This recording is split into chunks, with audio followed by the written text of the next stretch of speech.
Duh.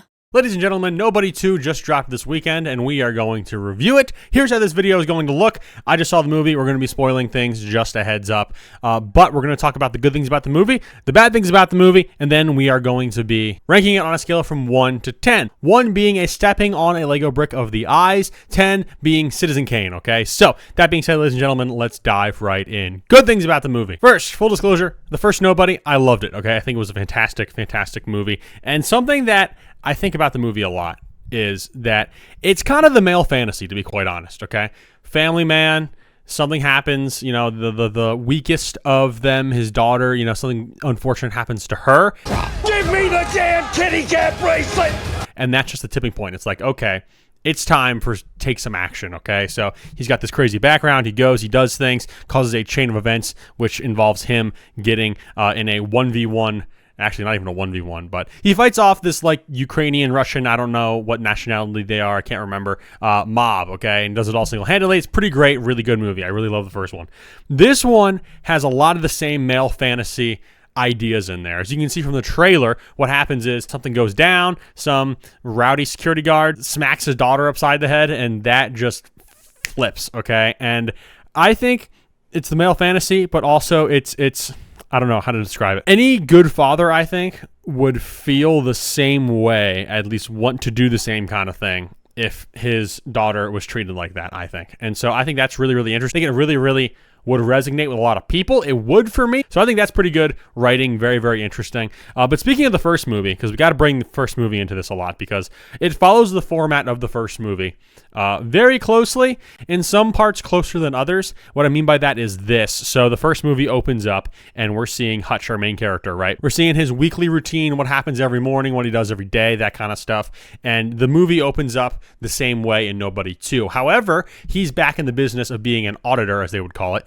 And his job he actually enjoys, and he's somewhat of a workaholic, okay? So the problem now in this film is that he likes what he's doing too much, that he needs to, cool it, needs to, calm down because he's not, I don't want to say he's neglecting his family per se, but he just hasn't been around and, they're not really close. So he's like, you know what? Let me just take a pause here, take a break, and family vacation time, okay? Time for a family vacation. And as you can see with the trailers, it does not go the way you think. But the other interesting thing is this. So the movie, okay, the first one, beginning, middle, and end. The beginning, we have the whole setup, the whole thing. He gets in the fight with the guys. We have a similar setup in this film. He gets knuckle deep into a big substance, we'll put it like that, trafficking ring, and along with some other stuff, cash, like bio weapons or something like that. I don't know. But anyways, he does that, ticks off the wrong people, and again, begins to show down with another group of bad guys, okay? That eventually leads to a big on-location fight scene. In the first one, it was the old, sawmill or whatever it is that he worked at that he bought off of his father-in-law. This one takes place in a amusement park / water park, and that is really, really fun. And in fact, it reminded me a lot of Beverly Hills Cop 3, because you've seen that movie. That movie largely takes place in a theme park. This reminded me of that, but I think they did a much better job with using the facilities and the areas a lot better than Beverly Hills Cop 3. Because Beverly Hills Cop 3 was a really interesting premise and idea, but I just don't think they fully utilized the space, and I think they did that a lot better in this film. The action, by the way, is just as good in this film as it was in the first one, so I gotta give a lot of praise. I really like the action in there. So again, if you like the first one, I don't think you're gonna be disappointed by this one at all. There was also a scene, okay, that I got chills. So I don't know if you know this about me yet, if you've caught on to this, but whenever a movie takes music, like some type of, well-known popular music, and they utilize it in the film in such a way that just kind of feels right, I get chills from that. And they did that in this. They took some cover, I don't know who the cover was by, but the song was Ring of Fire, right? Johnny Cash, absolute classic.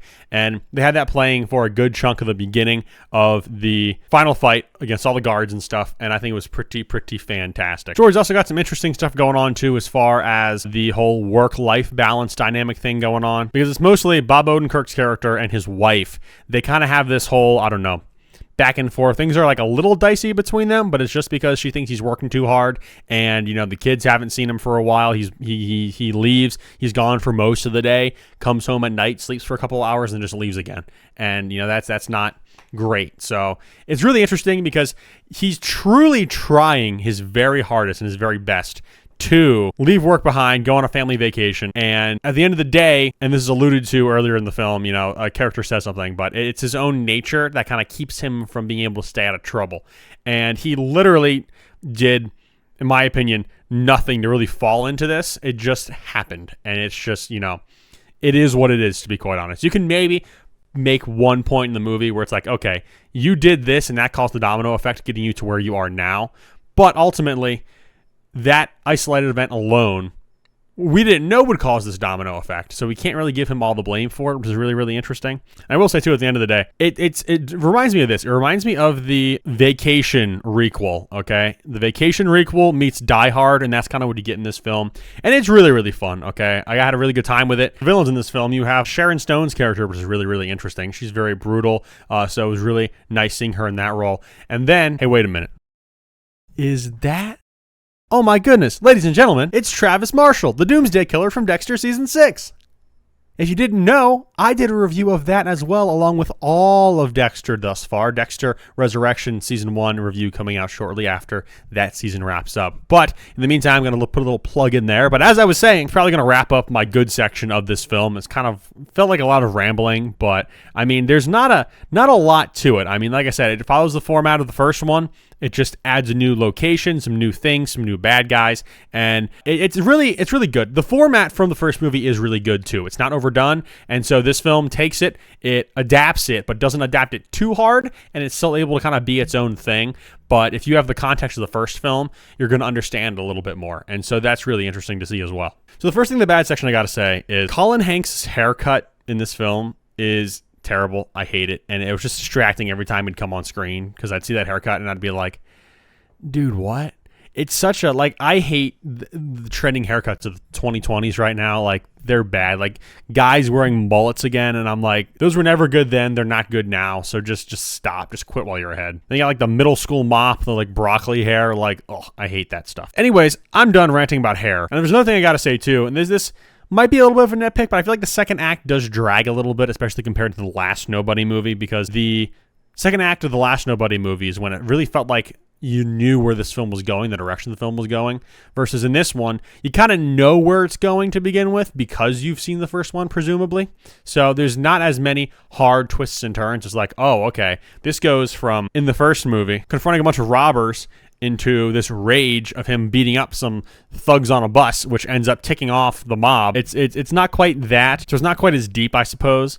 But I mean, other than that, I can't really complain much about the plot and the story, and I really don't have a whole lot of complaints about the movie, period. There's just a few things that, of course, comparing it to the original, maybe it doesn't quite do as well, but generally, I mean, it's still really, really good. It is a very, very worthy sequel, put it like that, and I had a great time watching it, and I had such a great time watching it, ladies and gentlemen, that I think I'm going to go ahead and give it a rating, and that rating, I think, is just going to have to be an 8 out of 10, ladies and gentlemen, because I thought it was pretty great, had a good time with it, it was fun, it wasn't anything too super duper serious, but it was a good time, and it was a well enough story, so all I can hope out of an action movie nowadays, so I did really, really appreciate that. Bob Odenkirk also, big fan of his, so I liked really seeing him in this film as well. But, ladies and gentlemen, that is going to wrap things up for me. Thank you guys all for watching this review. I am K-Swope. For more reviews like this, feel free to check out the rest of my channel. You can like, you can subscribe, plenty of great stuff, plus a lot of commentary as well. So, if you want to check any of those videos out, be my guest, go right ahead. But it's going to wrap things up for me. I'm K-Swope, and I will see you